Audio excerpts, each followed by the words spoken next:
उम्मुल मोमिनीन हजरत आयशा सिद्दीक़ा रदी अल्लाह ताला अन्हा, सच्चे बाप की सच्ची बेटी, फरमाती हैं कि हजूर नबी करीम अलैहिस्सलाम जलवा अफरोज थे। हजूर अलैहिस्सलाम की सब बीवियां भी जलवा अफरोज थीं। हजरत फातिमा ज़हरा हजूर अलैहिस्सलाम के साथ बैठी हैं। हजूर नबी करीम अलैहिस्सलाम ने हजरत फातिमा ज़हरा के कान में कुछ बात की है। जब बात कर ली तो हजरत फातिमा ज़हरा सलामुल्लाह अलैहा बहुत ज्यादा रोने लग गई, चिल्लाने लग गई, बेचैन हो गई।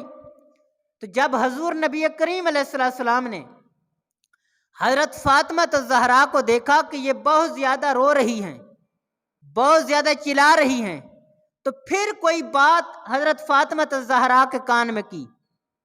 तो फिर हजरत फातिमा ज़हरा सलामुल्लाह अलैहा फिर मुस्कुराने लग गई।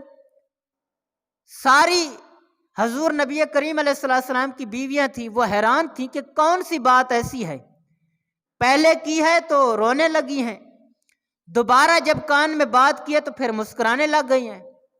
तो हजूर नबी करीम अलैहिस्सलाम वहां से उठ करके किसी और जगह तशरीफ ले गए। तो हजरत आयशा सिद्दीक़ा रदी अल्लाह ताला अन्हा फरमाती हैं कि मैंने पूछा, है फातिमा ये बताओ कि क्या बात हजूर अलैहिस्सलाम ने बताई है कि पहले सुनकर रोने लग गई हो, जब दूसरी मर्तबा बताई है तो फिर मुस्कुराने लग गई हो। तो हजरत फातिमा ज़हरा आगे से जवाब देती हैं कि ये मेरे और मेरे नबी के दरमियान राज है, मैं किसी को भी हजूर अलैहिस्सलाम की ज़हरी हयात के अंदर नहीं बताऊंगी। तो हजरत आयशा सिद्दीक़ा चुप कर गई। जब हजूर नबी करीम अलैहिस्सलाम का विसाल हुआ तो विसाल होने के बाद हजरत आयशा सिद्दीक़ा हजरत फातिमा के करीब जाती हैं और पूछती हैं, ए फातिमा, जो मेरा हक तेरे ऊपर है उस हक का वास्ता देकर कहती हूं, आप बता वो बात क्या थी जो हजूर नबी करीम अलैहिस्सलाम ने आपसे की तो आप रोने लगी, जब दोबारा की तो आप मुस्कुराने लगी।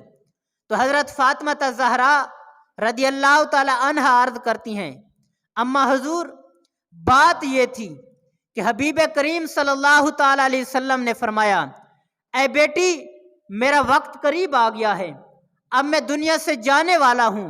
तो जब मैंने ये सुना कि हजूर नबी करीम अलैहिस्सलाम का साया मेरे सर से उठने वाला है तो मैं गम की वजह से, मैं दूरी की वजह से रोने लग गई।